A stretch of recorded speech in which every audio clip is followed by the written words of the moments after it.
Vamos a ir a Romanos, hermanos, capítulo 8, por favor. Veamos si quieren desde el versículo 12. Vamos a leer hasta el 25. Dice la palabra de Dios. Así que, hermanos, deudores somos no a la carne para que vivamos conforme a la carne, porque si vivís conforme a la carne, moriréis. Mas si por el Espíritu hacéis morir las obras de la carne, viviréis. Porque todos los que son guiados por el Espíritu de Dios, ¿qué dice, hermanos? Estos, versículo 14, son hijos de Dios. Pues no habéis recibido el espíritu de esclavitud para estar otra vez en temor, sino que habéis recibido el espíritu de ¿qué, hermanos? Adopción, por el cual clamamos, Abba, Padre. El Espíritu mismo da testimonio a nuestro espíritu de que somos ¿qué? Hijos de Dios.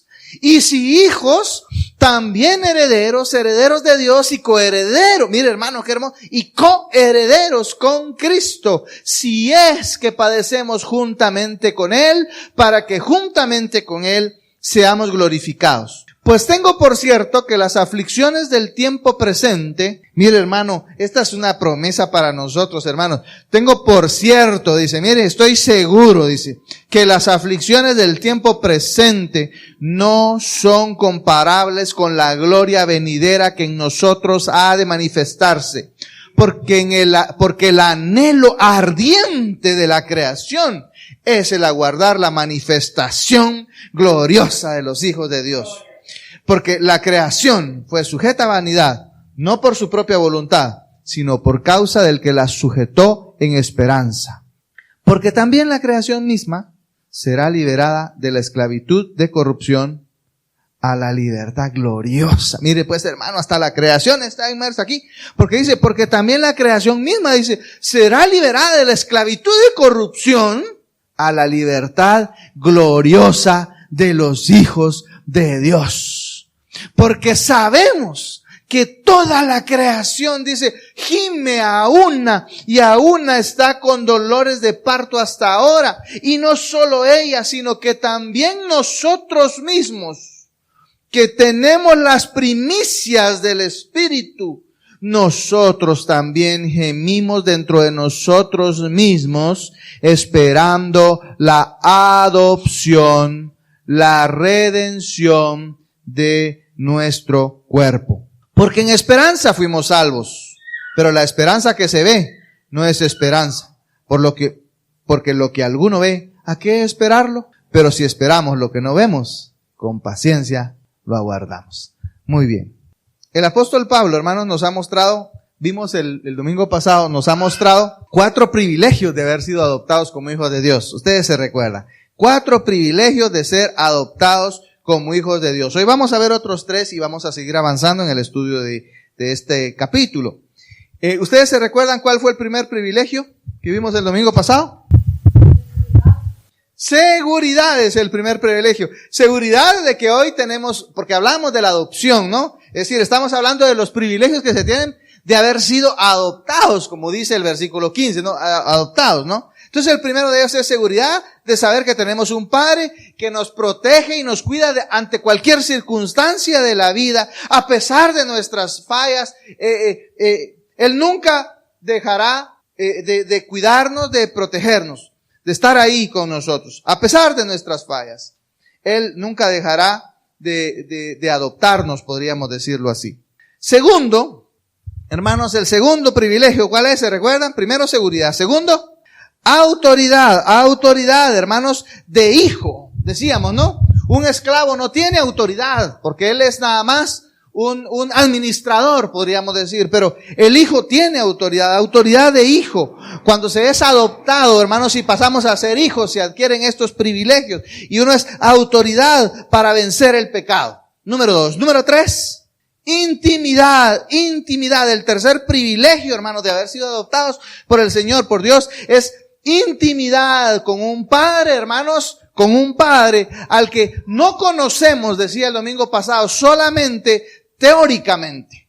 No conocemos ya no solo teóricamente, sino de manera práctica, de manera relacional, amorosa, cuidadosa, al punto, hermanos, al punto de llamarlo desde lo más profundo de nuestro corazón, llamarlo, hermanos, desde lo más profundo de nuestro ser, hablarle de forma única, especial, papaíto, papi, Abba, Padre.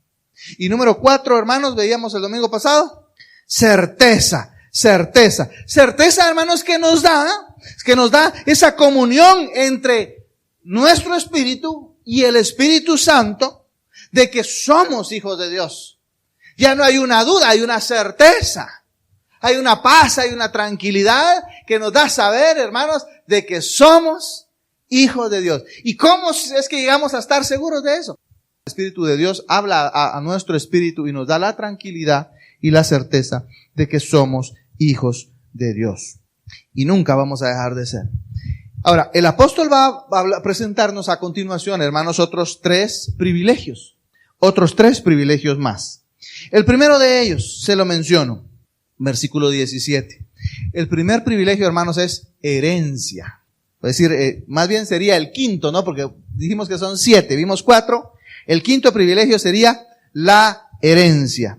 Y dice el versículo 17, y si hijos, también, ¿qué dice? Herederos. Y si hijos, también herederos. Dice, mire, ¿y qué luego dice? Herederos de Dios, ¿y qué? Coherederos, ¿cómo, hermano? Solitos nosotros, dice. Con Cristo. Mire, hermano, aquí hay algo interesante. En los tiempos bíblicos, el primogénito era el heredero principal, es decir, el primer hijo era el heredero principal.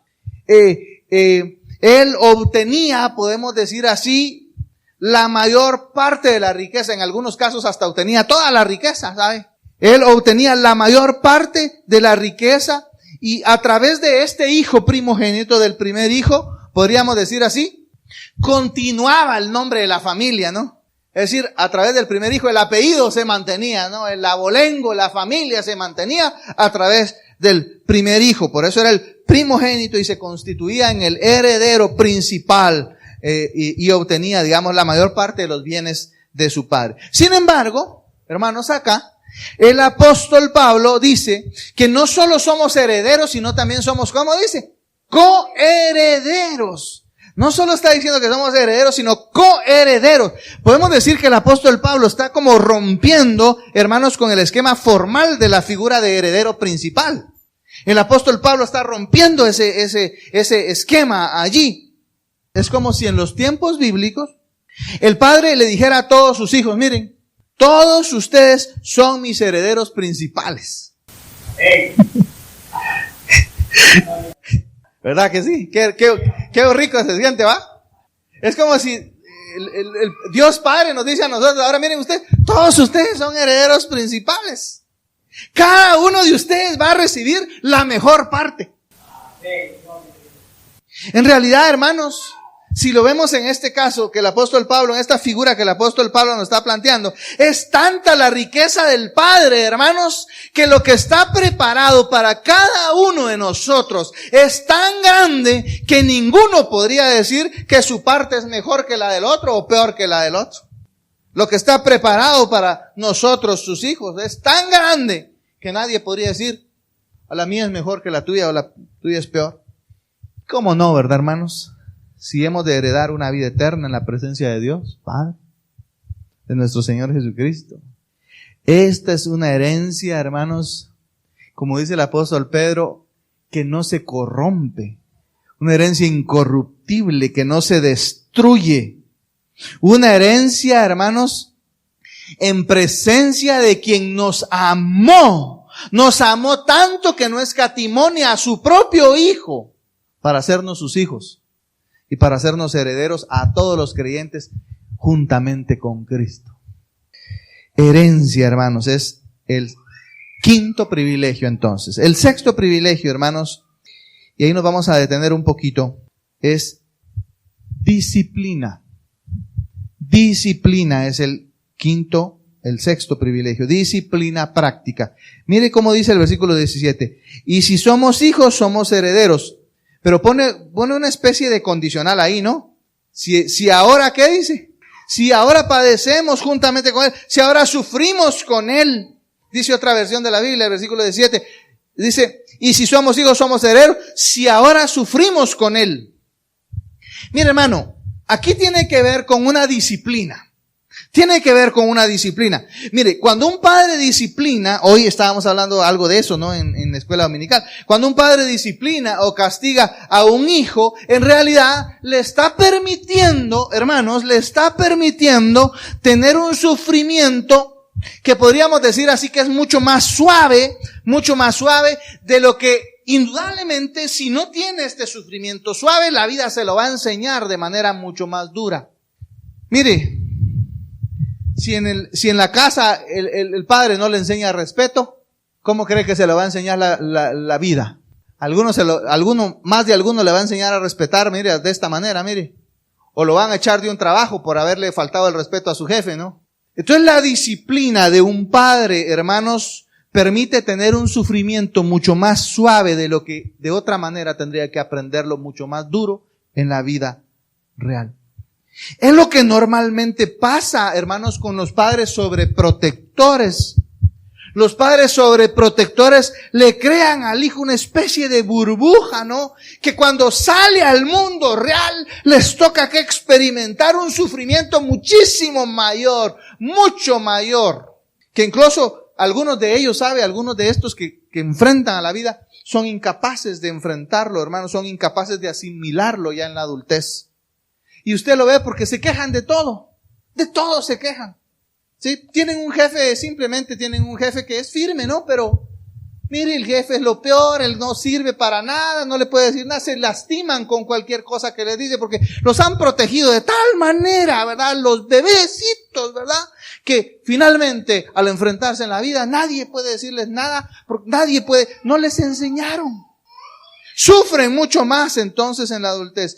El autor de Hebreos, hermanos, Hebreos 12, versículos 9 y 10, dice: tuvimos a nuestros padres terrenales que nos disciplinaban. ¿Y qué hacíamos? ¿Y qué hacemos, no? Los venerábamos, dice, mire, ¿verdad? ¿Cómo veneramos nosotros a nuestros padres, verdad? A nuestros padres, a nuestra mamá, a nuestro papá, ¿no? Y los venerábamos, dice. Porque dice, ¿por qué? Y luego pregunta entonces, hermano, si tuvimos a nuestros padres, como quien dice, terrenales que nos disciplinaban, y a pesar de que nos disciplinaban, los venerábamos, dice, ¿por qué no obedeceremos mucho mejor al Padre de los Espíritus y viviremos? Y aquellos, hablando de nuestros padres terrenales, ciertamente por pocos días nos disciplinaban como a ellos les parecía. Pero hablando de Dios, para lo que nos es, ¿qué, hermanos? Provechoso. ¿Para qué? Participemos de su santidad. Hermanos, los padres que amamos a nuestros hijos, no dejaremos de disciplinarlos. ¿Por qué no dejaremos de disciplinarlos? Porque nos interesa su bienestar. Ahora imagínese Dios. ¿Cuánto más Dios? Si siendo nosotros padres imperfectos, tan llenos de errores, y nosotros nos damos cuenta, tal vez nuestros hijos pues se irán dando cuenta en la medida que van pasando los años, ¿no? Pero nosotros nos damos cuenta. Aún así, hermanos, si nos interesa su bienestar, ¿cuánto más Dios no se interesa por nuestro bienestar? Por eso el mismo autor de Hebreos dice en el versículo 7 y 8, regresemos unos versículos al pasaje que estábamos leyendo de Hebreos 12, versículos 7 y 8, dice: si soportáis, ¿la qué, hermano? La disciplina, Dios os trata como a qué? Como esclavos, dice. Como a hijos. Porque ¿qué hijo es aquel a quien el Padre no disciplina? Y mire lo que dice, qué palabras tan duras el siguiente versículo, hermanos. Porque si se os deja sin disciplina, de la cual todos han sido participantes, entonces sois bastardos y no hijos. Entonces, hermanos, nosotros como padres disciplinamos a nuestros hijos. ¿Sabe? La señorita que nos apoya allá en la casa tiene un hijo, un nene. Ha venido a veces aquí. Y me decía mi hijo, ¿por qué no le das sus buenas? Me decía. Porque como es mero malcriadito, ¿va? Dale una su buena, me decía. Ahí delante de la mamá. A que siga así, ahí vas a ver, Leo. Con el permiso de la mamá. Dele duro, me decía. ¿Te cree que le di? No le di. ¿Por qué? Porque no es mi hijo. Y entonces el Señor nos está diciendo aquí, pero si se os deja sin disciplina, está hablando de la disciplina de Dios, pero si se os deja sin disciplina, de la cual todos han sido participantes, hablando de los creyentes, entonces sois bastardos y no hijos. Entonces la disciplina, hermanos, la disciplina es un privilegio. Lo que pasa es que la ciencia de hoy, no, la psicología de hoy nos ha dicho que pues bueno, no es tanto un privilegio, no es como una cosa difícil, pero bíblicamente encontramos, hermanos, que la disciplina es un privilegio para los verdaderos hijos de Dios. Privilegio que no tuvo conmigo este niño, ¿no? No es para los hijos ajenos, para los hijos que no son hijos, ¿no? Es exclusivo de los hijos, hermanos, para que sin darse cuenta están siendo preparados para mayores retos. Para mayores retos. Yo me recuerdo, hermanos, la disciplina que llevó el padre de la fe. ¿Quién es? ¿Usted se recuerda quién es el padre de la fe? Abraham. Mire, hermano, él parecía que cada momento de disciplina que tenía con Dios lo preparaba para una más difícil y más difícil y más difícil. Primero Dios le dice, vete de tu tierra y de tu ¿qué? Parentela. Y se tuvo que ir de su familia, ¿no? Y qué doloroso es cuando uno tiene que irse, ¿no? Sino que lo digan los recién casados, ¿verdad? ¿Sí? Qué doloroso es, ¿no? Porque ni modo, uno está acostumbrado. Y Dios le dice, Abraham, vete de tu tierra y de tu parentela, y yo voy a hacer de ti una nación grande. Y bueno, con el dolor de su corazón, indudablemente se fue. Pero se llevó consigo a uno que quiso que fuera su hijo, pero en realidad no era su hijo. ¿Quién fue? Su sobrino, ¿no? Lot. Y pues se desarrolló el tiempo, ¿no? Y dice que Lot porque Lot era hijo de su hermano que había muerto, y tenía tanta riqueza, ¿no? Que, digamos, igual que Abraham, y se empezaron a pelear, pues, los siervos de uno con los siervos de otro. ¿Y qué le dice a Abraham? Bueno, mira, le dice, si tú escoge ahí qué parte tú quieres. Con el dolor de su corazón, Abraham tuvo que separarse de aquel que casi era como su hijo, era hijo de su hermano, casi era como su hijo, y tuvo que decirle, si tú te vas al norte, yo me voy al sur, si tú te vas al este, yo me voy al oeste. Y con el dolor de su corazón tuvo que irse. El problema no fue para él, fue para Lot, porque Lot escogió la llanura, ¿verdad? En lugar de haber tenido deferencia para con su padre, casi, ¿no? Escogió lo más bonito de la llanura, cerca de la ciudad, y ustedes se recuerdan qué pasó con Lot, ¿no? Tuvo que salir huyendo de ese lugar, y mire, salió sin mujer, sin cosas, sin nada, y después generó un grave problema porque tuvo hijos con sus propias hijas, y se convirtieron en los enemigos permanentes del pueblo de Israel, los amonitas y los moabitas. Terrible. Ahora, una separación dolorosa, tan dolorosa que el mismo Abraham le ruega a Dios y le dice, no hombre, si hubieran 50 justos, no dejaría. Si hubieran 20, si hubieran 10, no hay. Va, pero voy a salvar al único que es, pues, a Lot. Lo salvó a él nada más, pero destruyó de todas maneras la ciudad. Pero más adelante, hermanos, Abraham tiene un hijo, usted se recuerda, con la sierva. ¿Cómo se llamaba ese hijo? Ismael. Mire, pues, cómo va la preparación, ¿verdad? Deja la familia, tiene que dejar al sobrino, y dice que cuando nació Isaac, el hijo de Sara, dice que ya empezaron a ver de menos, ¿no? La sierva empezó a ver de menos a Sara, ¿no? ¿Y qué le dijo Dios? Oye a tu mujer, la mujer le dijo, échalo, Sara. Oye a tu mujer, le dijo, hazle caso. Y a su propio hijo, solo que de la sierva, tuvo que sacarlo. Y se fue. Y Dios tuvo cuidado de eso. Pero mira qué doloroso de haber sido para Abraham haber sacado. Y finalmente Dios lo estaba preparando para llegar al punto final, donde le dice Dios, Abraham, sacrifícame a tu hijo, le dice. ¿Y qué hizo Abraham?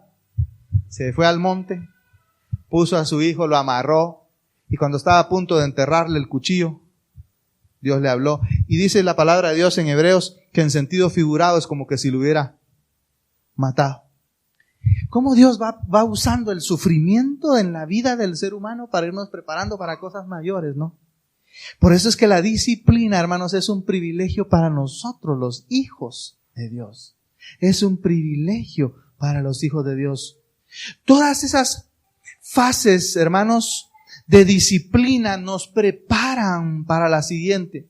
Así es Dios, que nos prepara a través de la disciplina, a través del sufrimiento, hasta llevarnos a un mayor nivel de madurez, espiritualmente hablando. Es ahí, hermanos, donde podemos comprender lo que el mismo apóstol Pablo nos dice un poquito más adelante, allá en el capítulo 8 de Romanos, que estamos estudiando, solo que en el versículo 28, cuando dice, a los que aman a Dios, todas las cosas les ayudan a bien. Entonces nos habla en este versículo que estamos estudiando, el 17, de la disciplina, pero ya más adelante, en el versículo 28, 10 versículos más adelante, dice que a los que aman a Dios, todas las cosas les ayudan a bien, porque son parte de esa disciplina que Dios va teniendo con sus hijos para prepararnos para alcanzar mayor santidad. Ahora, porque por más dolorosa, hermanos, que pueda ser la disciplina, esta será para evitar mayores males en el futuro de nuestra vida. Mayores males.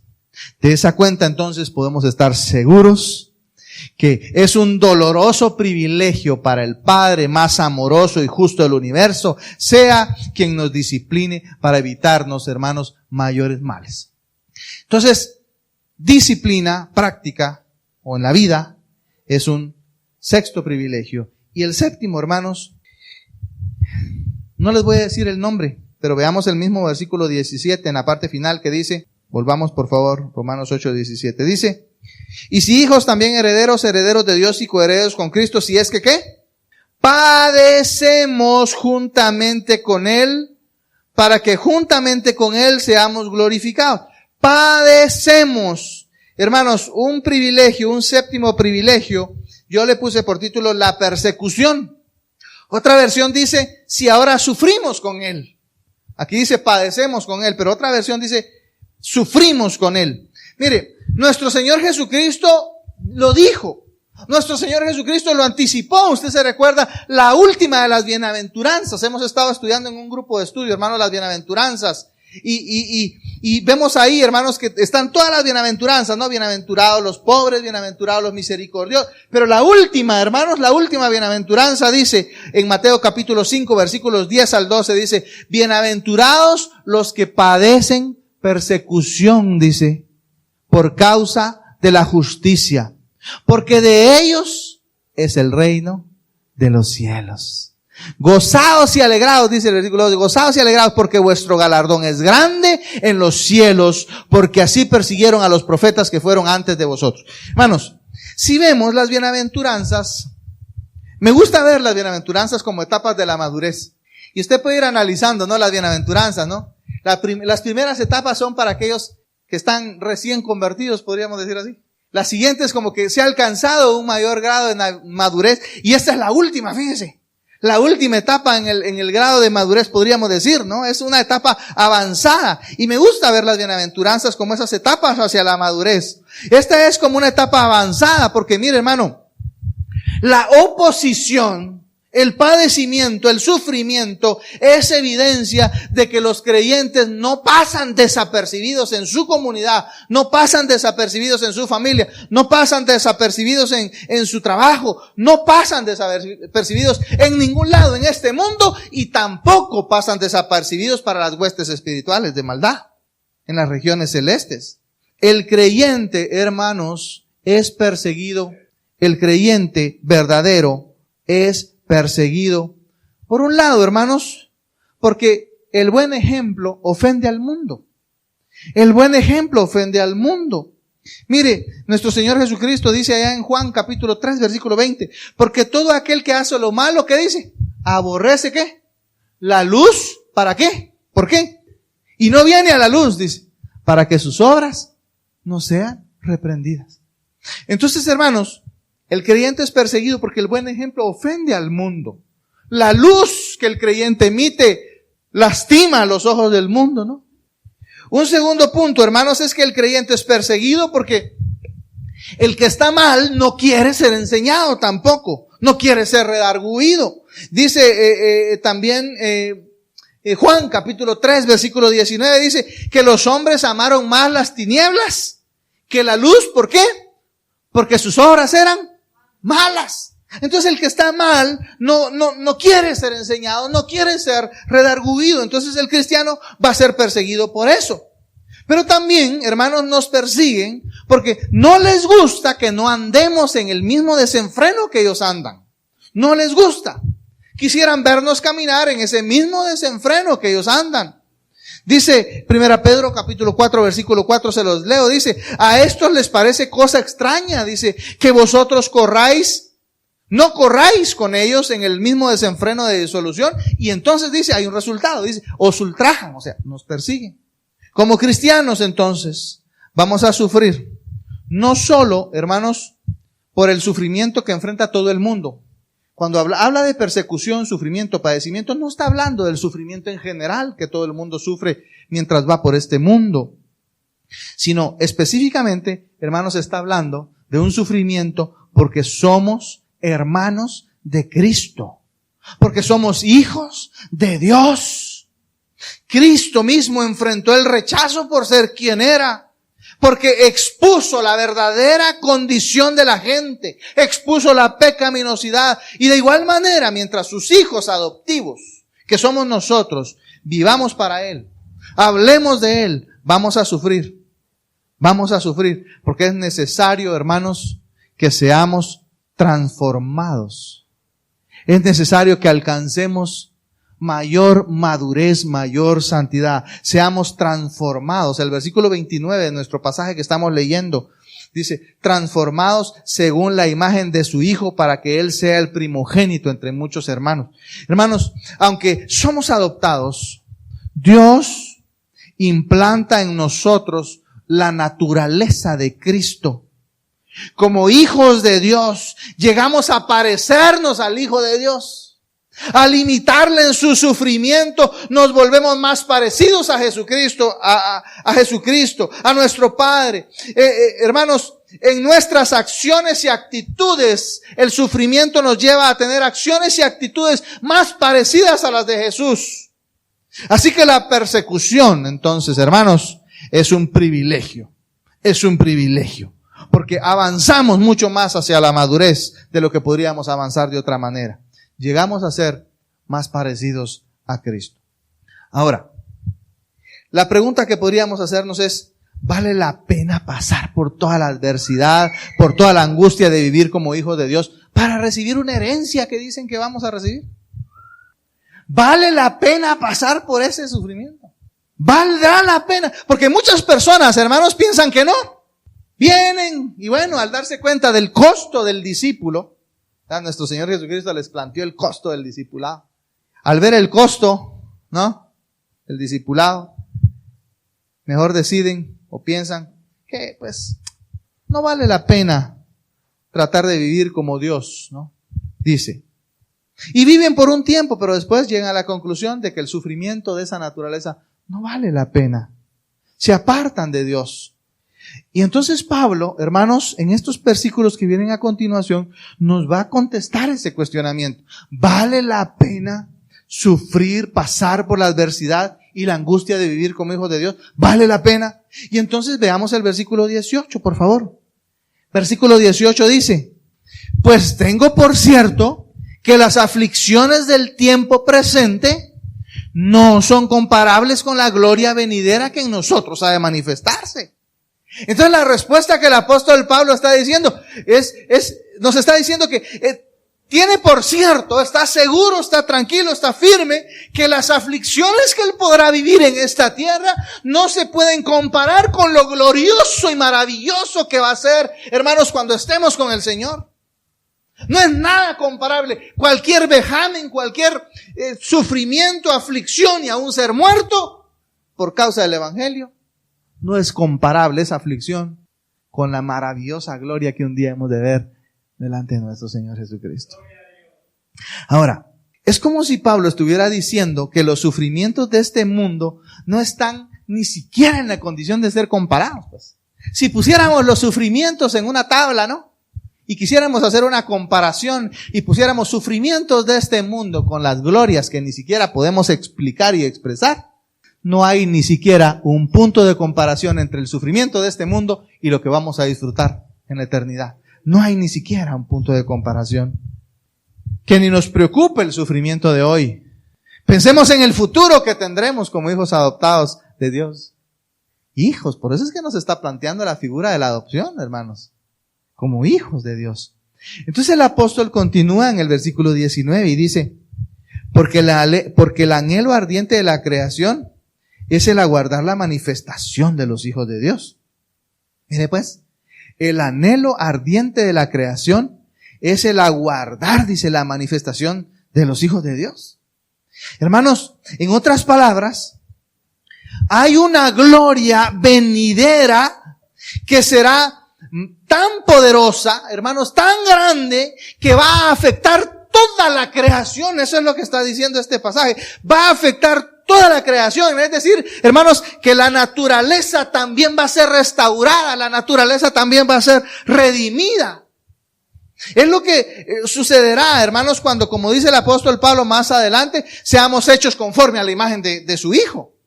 Mire, hoy por hoy, hermanos, desde la caída de el primer Adán, que estudiamos en el capítulo 5, ¿se recuerda cuando estudiamos al primer Adán en el capítulo 5? Hoy por hoy, desde la caída del primer Adán, la raza humana, hermanos, está en pecado, tal y como lo explica el apóstol Pablo en el versículo 20. Mire, ¿qué dice el versículo 20? Porque la creación fue sujeta a vanidad, no por su propia voluntad, sino por causa del que la sujetó en esperanza. Mire, es decir, la naturaleza, hermanos, también sufrió con la caída de Adán y Eva. La naturaleza también tuvo un impacto, hermanos, con el pecado de Adán y Eva. La naturaleza también sufrió.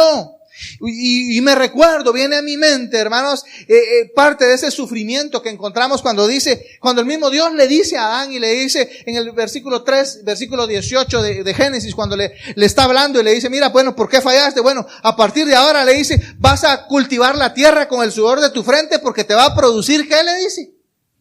Espinos y cardos. El sufrimiento entonces de la misma naturaleza, consecuencia como resultado del pecado del hombre. La palabra acá, hermanos, que dice del versículo 20, porque la creación fue sujeta a vanidad, hermanos, vanidad. Esa palabra vanidad significa sin valor, inutilidad, fugacidad. Fíjense que esa palabra vanidad, fugacidad, es la palabra equivalente, hermanos, a la palabra utilizada en el hebreo allá en Eclesiastés, cuando dice el predicador, vanidad de ¿qué? Vanidad de vanidades, dice él, ¿verdad? Como para decir algo sin valor, algo inútil, algo fugaz, algo que hoy es y mañana ya no es.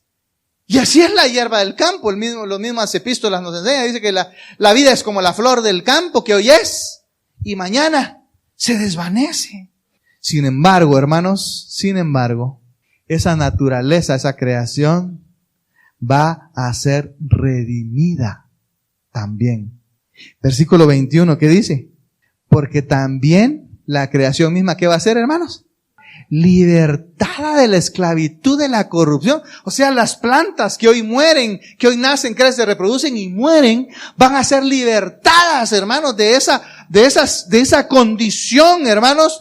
Y dice, la creación misma será liberada de la esclavitud de corrupción a la libertad gloriosa de los hijos de Dios. Es decir, que de la misma forma en que Dios echó del huerto del Edén a Adán y a Eva, sometiendo sus vidas a la vanidad, hermanos, pero dándoles también una esperanza de futura redención, cuando les dice, en tu simiente serán benditas. En tu simiente, le dice, en capítulo 3 de Génesis. Así también, hermanos, sometió a la creación a la imperfección, pero nunca sin dejar de considerar su redención también. Es grandioso ver cómo la naturaleza, hermanos, es grandioso, tremendo. Ver cómo la naturaleza está tratando continuamente de restablecerse, ¿no es cierto? Mire, produce nueva vida de la misma muerte. ¿Qué pasa cuando una planta muere? ¿Qué se convierte? En abono. Y ese abono le da vida a una nueva planta. Entonces es maravilloso, hermanos, cómo la naturaleza está tratando de restablecerse continuamente. Sin embargo, toda la creación finalmente se deteriora constantemente también. Se deteriora, empezando por nosotros mismos, hermanos. Es decir, estamos produciendo, ¿sí o no? Dígame si no. Estamos produciendo menos energía de la que estamos consumiendo y por eso estamos envejeciendo. ¿No es cierto? Porque lo que hoy producimos no compensa lo que gastamos. De igual manera la naturaleza se desgasta y se muere, ¿no? Las plantas, los árboles, animales. Por otro lado también vemos que en la misma naturaleza también hay muerte, ¿sabe?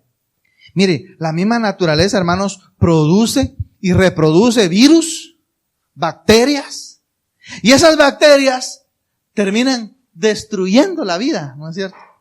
Sino que lo digan los que han tenido una bacteria dentro de sí mismo, ¿no?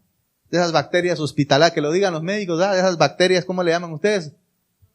Nosocomiales, o que se encuentran en los hospitales, que solo ahí, porque son una mutación de la bacteria, de saber cuántas personas van mutando ahí. Se llega uno a pescar esas bacterias, terrible, porque después sacarlo de ahí a uno es tremendo. Entonces la misma naturaleza produce y reproduce virus que terminan destruyendo esa naturaleza. Las plantas tienen también virus y bacterias, ¿no? Entonces, podemos decir, hermanos, que en toda la naturaleza hay dolor, en toda la naturaleza hay sufrimiento, en toda la naturaleza hay muerte. Y mire lo que dice el versículo 22, el apóstol Pablo. Pues sabemos, mire pues, sabemos, lo vemos, no lo entendemos. Pues sabemos que hasta el día de hoy toda la creación gime de angustia como si tuviera dolores de parto, dice. Como si tuviera dolores de parto. Y las mamás se me quedan viendo así raro, ¿va? Porque entienden lo que son los dolores de parto. Podríamos decir, hermanos, que en todas nuestras experiencias humanas hay contaminación de virus y bacterias dañinas que producen dolor. Pero lo maravilloso de esto es que ese dolor, hermanos, no va a durar para siempre. Y dice el versículo 21, la creación misma será liberada de la esclavitud de corrupción. Es decir, que todo lo maravilloso que hoy vemos en las plantas, en las flores, en la naturaleza, en los animales y en la raza humana misma, y que todo eso bello que vemos se marchita con el tiempo, no es nada comparado con lo que hemos de ver, hermanos, y que no podemos aún comprender. Hoy por hoy no lo podemos comprender, quizás porque nuestra mente no es capaz todavía de imaginar y nombrar eso que hemos de ver. Quizás por eso el apóstol Pablo, hermanos, dice aquel pasaje, ¿no? Que algunos dicen que fue él mismo, ¿no? Dice, conozco a un hombre sin el cuerpo, no lo sé, si fuera el cuerpo, no lo sé, subió hasta el tercer cielo y vio cosas tremendas y maravillosas. Dice que el hombre no puede expresar ni siquiera puede ponerle un nombre, porque ¿qué nombre tiene si nunca las ha visto? Entonces el apóstol nos lo aclara a través de la metáfora del nacimiento que está hablando acá. Nos lo aclara a través dice, la creación gime a una y a una está con dolores de parto. Nos lo aclara. El apóstol Pablo va a intentar aclarárnoslo a través del nacimiento, no del parto. A través del parto. Es como si el apóstol quisiera decirnos que el mundo va a dar a luz una nueva versión de sí mismo. No sé si me explico, hermanos. Es como que si fuera a nacer un nuevo mundo, pues. Y entonces habla del parto. Como para decir que va a haber un nuevo mundo. Y la palabra de Dios dice que va a haber nuevos cielos, nueva tierra. O sea, es maravilloso, hermanos, esto saber que va a haber una versión nueva del mundo, de la naturaleza, de las plantas y aún de nosotros mismos. Es el futuro, hermanos, que los hijos de Dios deberíamos de anhelar, y por eso dice acá que la creación misma, dice, anhela ese momento.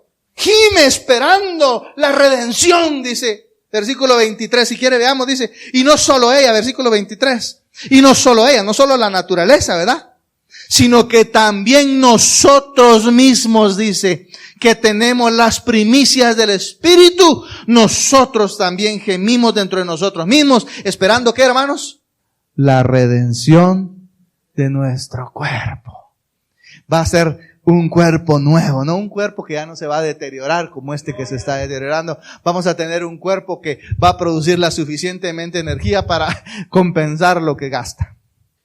Esto, hermanos, entonces, le da sentido a la pregunta: ¿vale la pena pasar por la adversidad y la angustia de vivir como hijos de Dios y para recibir las glorias futuras que en nosotros han de manifestarse? ¿Vale la pena? Vale la pena. Pablo nos dice que hasta la naturaleza nos insta a decir que sí. Digan que sí, hombres, y también la naturaleza gime. Ahora bien, Pablo nos dice, hermanos, que tenemos las primicias del Espíritu.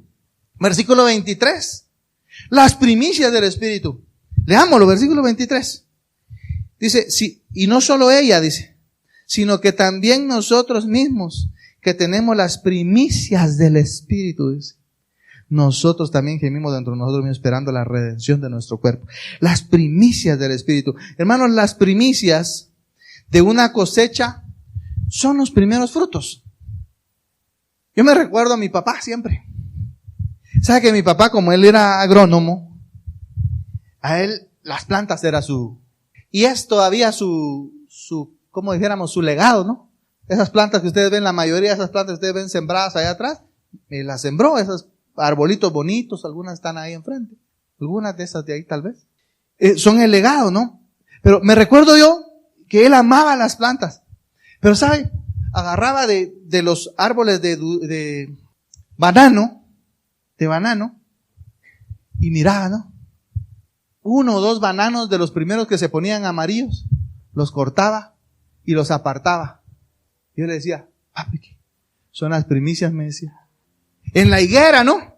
Esperaba, empezaba a ver el higón más grande que salía al principio, por ahí de los primeros que salía, lo agarraba y lo ponía en un lugar. Y nosotros con ganas de comérnoslo, y él decía, son las primicias del Señor, decía. Los duraznos, el árbol de durazno que teníamos allá en la casa. Agarraba el durazno, uno bonito, galán, que miraba así de colores. Ponía. Nosotros con ganas de comérnoslo y él lo guardaba, decía, son las primicias, decía. Actualmente, hermanos, mire, el Espíritu nos está vivificando internamente. Dice el versículo 10 que estudiamos que el cuerpo a la verdad está muerto, mas el Espíritu vive. Y luego el siguiente versículo dice que un día vivificará vuestros cuerpos mortales por el Espíritu que mora en vosotros. En otras palabras, hermanos, el Espíritu Santo nos está actualmente liberando de los efectos del pecado. Nos está haciendo más parecidos a Cristo. Pero todo eso, hermanos, mire, en la medida que usted mira que su vida va cambiando, los deseos que usted antes tenía ya no los tiene, los pensamientos que antes tenía ya no los tiene, las cosas que usted antes miraba ahora ya no le gusta ver, el pecado que usted sabía que tenía ahora lo aborrece. Todo ese cambio que está haciendo el Espíritu Santo en nuestro espíritu, hermano, son tan solo las primicias de lo que un día en nosotros se va a manifestar. Imagínese, si usted ya no es el mismo que era ayer, ¿cómo irá a ser? ¿Cómo irá a ser cuando el Señor venga, hermano? La presencia del Espíritu Santo en nosotros es como una degustación nada más, ¿no? Es como cuando usted va al supermercado y le dicen, pruebe este yogurcito, mire. Y le dan a uno hasta más rico que el que le van a vender, ¿verdad? Y le dan y uno, qué rico, yo quiero comprar eso. Le dan una galletita especial y, compremos 2 paquetes de una vez. Hermanos, todo eso que ustedes ven de cambios que está habiendo en su vida, esas mejorías que usted ve, esos pensamientos que usted ve, esos deseos que usted que ya no tenía y que ahora tiene otros diferentes, eso es nada más una degustación, hermanos, de lo maravilloso que vamos a tener cuando nuestro Señor, hermanos, venga. Hermanos, es una probadita de lo que será la liberación completa del Espíritu Santo. Un día nos va a liberar completamente de los efectos del pecado, de la muerte en nuestros cuerpos. Pero eso va a suceder, hermanos, cuando tengamos lo que aguardamos con ansiedad. Versículo 23 dice, gemimos dentro de nosotros mismos esperando, ¿qué dice? La adopción, la redención de nuestro cuerpo. Y ahora entonces usted se estará preguntando, si usted fue observador y ya me ha seguido el hilo, usted quizás se podría estar preguntando, ¿cómo así que esperamos la adopción?